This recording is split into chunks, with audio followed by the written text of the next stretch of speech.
Hi guys, this is part 4 of my Backbreakers series. This is a game in my Lorraine 40-ton, the tier 9 French auto-loading medium tank. It's got 6 shells in its magazine, fairly decent pen of 232 and 300 damage. It's not the most accurate gun and you need to fully aim. I'd suggest making sure you try and fully aim as much as you can unless you're literally on top of the targets. So mainly I've picked this replay because one, I won the game obviously and it was a bit of a back break. Two, I wanted to highlight the importance of moving while you're reloading and reading the game as it's going along rather than just sitting out your don't feel that when you're reloading you can stay in one position just until you get reloaded again. So let's give it a go. They're a bit more heavy lineup than we are. We've got 5 mediums, they've got 4. We've got an extra TD compared to the we've got an extra TD and a med compared to their 2 extra heavies, and 1 light tank on each team as well. So I'm using the speed this time to start off with. I'm going over to the middle.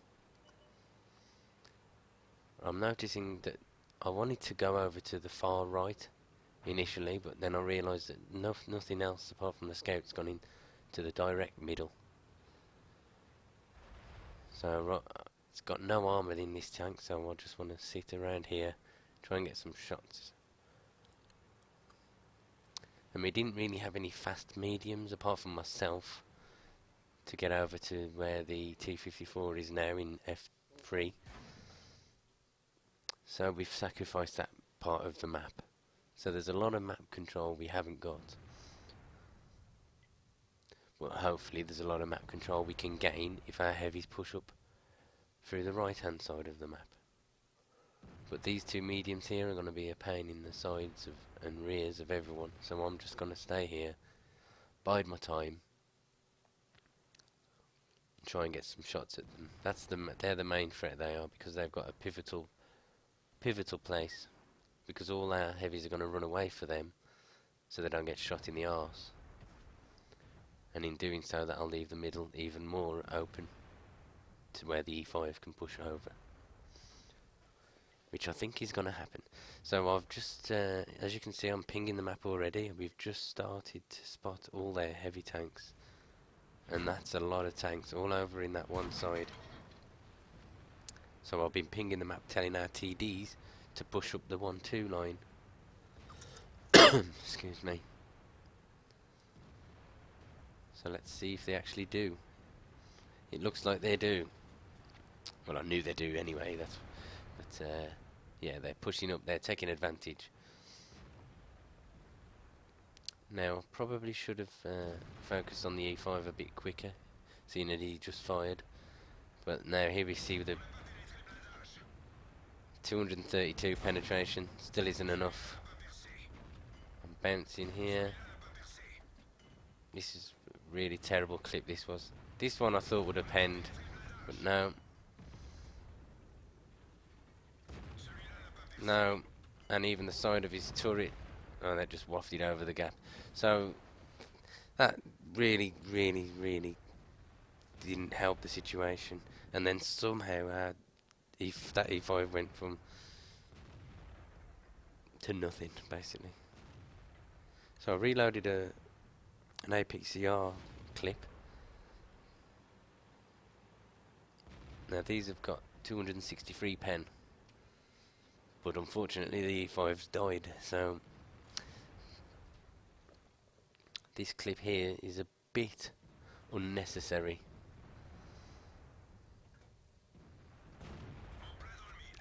But when it just tracks,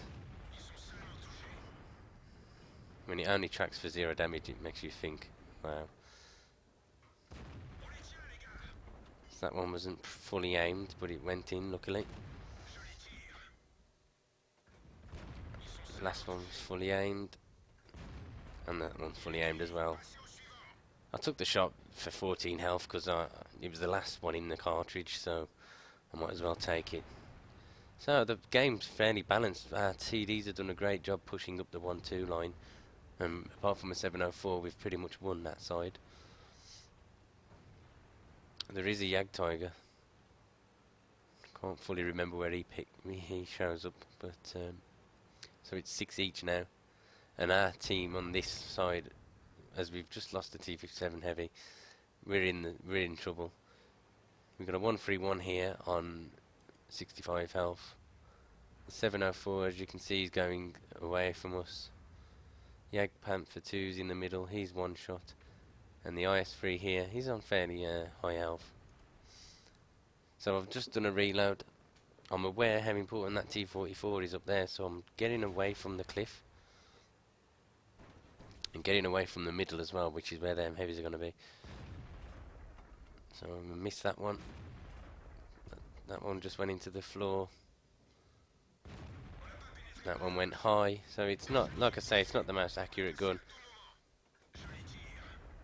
So I managed to get one into him. So I'm not having much luck with my shells personally. But they aren't the easiest of shots to take either. You know, they're not obvious shots, or they're not really simple shots. That T44 was in a tricky position to hit.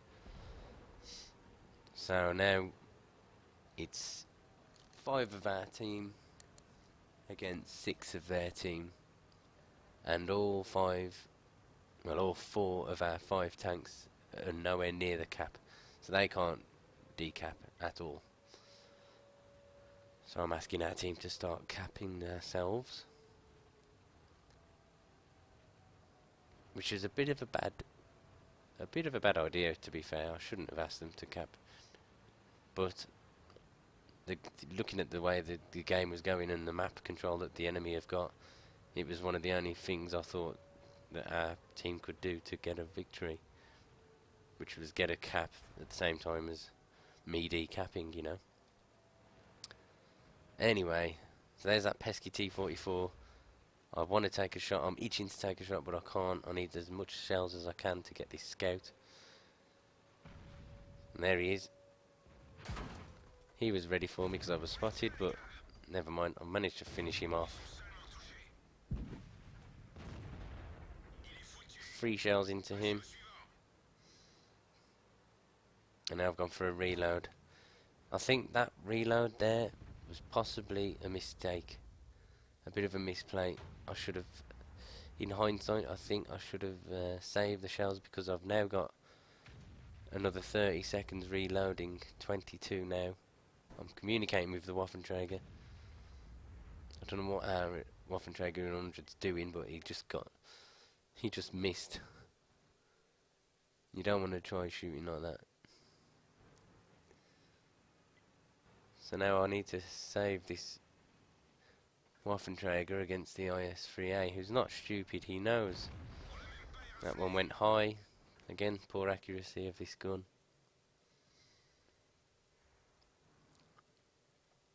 The enemy's pulled it back to 11 each, and now it's 12-11. So we're still on the back foot. Right, now here we go. The IS-3 is committed now.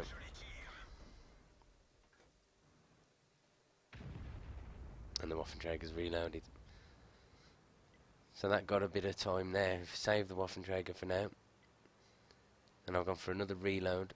Now while I'm reloading, watch what I do here. Rather than just sitting there and reloading, I'm hugging this cliff, look. Trying to find this IS-4. Trying to proxy. I go fully into the crevice here, look. Try and get as much of my spotting range in. And now there he is. So now we know where both their heavies are. And they've killed the 54E1. But like I've known for the best part of 6 minutes of this game, that T44 on the hill, he's the bane of this game, I should say.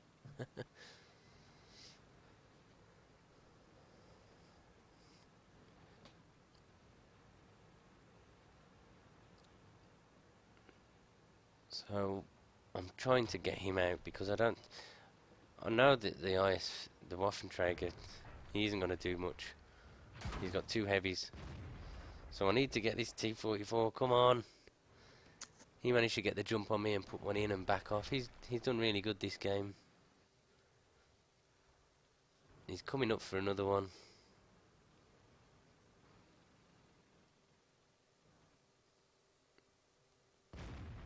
And now the IS-4 is gone, so screw it. I'm going for the IS-4. Here we go. Yes, managed to get the IS-4 down. So that's got another bit of respite for the Waffenträger. Now I've got 2 shells in my clip. I want to keep them for the T-44 now. It's all or nothing. Here he is. Come on, you little sod. I know the IS-7's going to be around. So rather than chasing him up the hill and showing my arse to the IS-7, it's time for another lap around the cliff.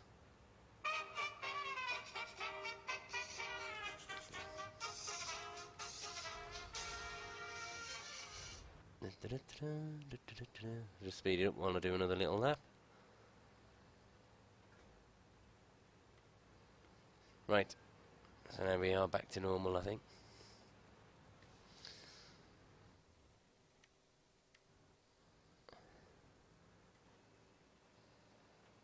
Right, so still need to get this T-44. I've been spotted. Ah, there he is, you little sod. He's finally come off the hill. But I still want to hold some hit points because I've got an IS-7 to engage. Fortunately, the T-44 isn't as good. He's not quite as good when he's not above everyone. So fortunately, I've finished him off now. And now it's me with 5 shells against an IS-7. Can't remember what health he's on. And, oh, Jesus. Oh! There's the first one. I think about closing the distance here, but no, I think he's going to reload. So here we go. I'm going to bait him over into the cliff. All I need to do is track him. Please track him. I've tracked him. Oh, this is genius. Come on. Yes. Oh. Woohoo. And I've finished the game.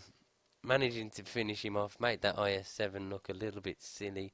Perched up on the cliff without a repair kit. And he can't get down to squash me.